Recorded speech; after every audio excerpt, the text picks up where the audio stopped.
Hello বন্ধুরা, আসসালামু আলাইকুম। সবাই কেমন আছেন? আশা করি ভালো। আহনাফ আদিলস কিচেনে আপনাদের সবাইকে স্বাগতম।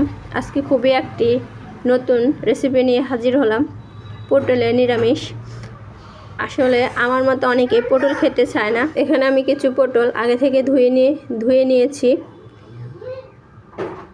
পটলগুলোকে আমি একটি ছুরির সাহায্যে কেটে নেব। এখানে আমি পটলের খোসাগুলো ছাড়াই নিই। পটলের খোসা সহ আজকে আমি রান্না করব। আপনারা চাইলে পটলের চামড়াগুলো ছাড়িয়ে নিতে পারেন। আশা করি পটলের খোসা সহ এই রেসিপিটা অনেক মজাদার হবে। আমি একটি পটলকে মাঝখান দিয়ে 2 টুকরো করে নিলাম। এবার আবার 1 টুকরোকে 2 টুকরো করে নিলাম। মোট একটি পটলকে আমি 4 টুকরো করে সবগুলো পটল এক এক আমি কেটে নেব।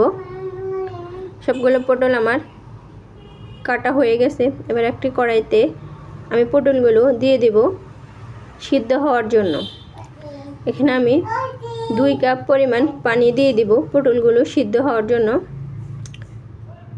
আমি আশা করি আজকের এই রেসিপিটা আপনাদের সবারই খুব ভালো লাগবে। পটলগুলো আমার প্রায় সিদ্ধ হয়ে আসছে। দেখুন, পটলের কালার পরিবর্তন হয়ে গেছে।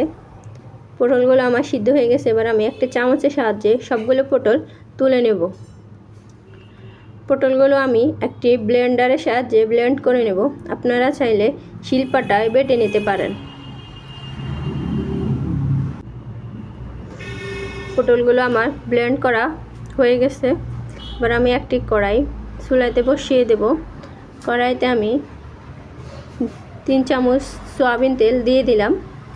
এতে পেঁয়াজ কুচি, কাঁচামরিচ কুচি, পরিমাণ মতো লবণ, হলুদ গুঁড়ো, জিরে গুঁড়ো, ধনিয়া গুঁড়ো, আদা বাটা, রসুন বাটা সবগুলো মশলা দিয়ে আমি ভালোভাবে নেড়ে চেড়ে নেব। মশলাগুলো আমি কিছুক্ষণ তেলে ভেজে নেব। এরপর কিছুটা পানি দিয়ে মশলাগুলো ভালোভাবে আমি কষিয়ে নেব।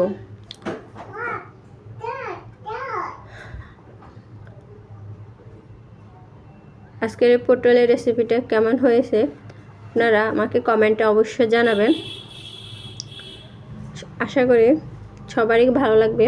আপনারা এরকমভাবে ঠিক একইভাবে আপনারা বাসায় ট্রাই করবেন পটলের রেসিপিটা, আশা করি ভালো লাগবে। এবার আমি ব্লেন্ড করা পটলগুলো মশলাতে দিয়ে দেব।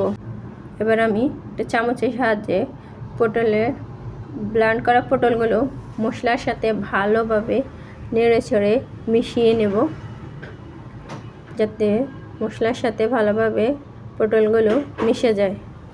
এবার আমি সামান্য পরিমাণে একটু পানি দিয়ে দেব। দিয়ে আবারও আমি ভালোভাবে নেড়ে চেড়ে দেব।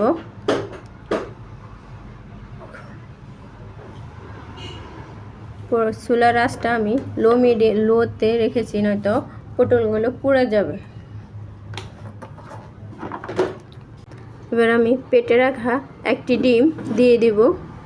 ডিমটা দেওয়ার পরে আমি আবারও চামচের সাহায্যে ডিমটা পটলের সাথে ভালোভাবে নেড়ে চেড়ে আমি আবারও সবগুলোর সাথে মিশিয়ে নেব। মিশিয়ে নেওয়ার পরে আমি কিছুক্ষণ রান্না করব লো হিটে। কিছুক্ষণ রান্না করার পরে আমার পটলের রেসিপিটা হয়ে যাবে।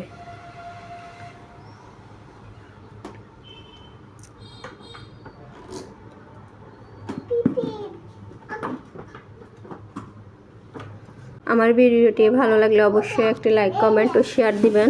আর হ্যাঁ, সাপোর্ট করার জন্য অবশ্যই আমার চ্যানেলটিকে সাবস্ক্রাইব করে রাখবেন।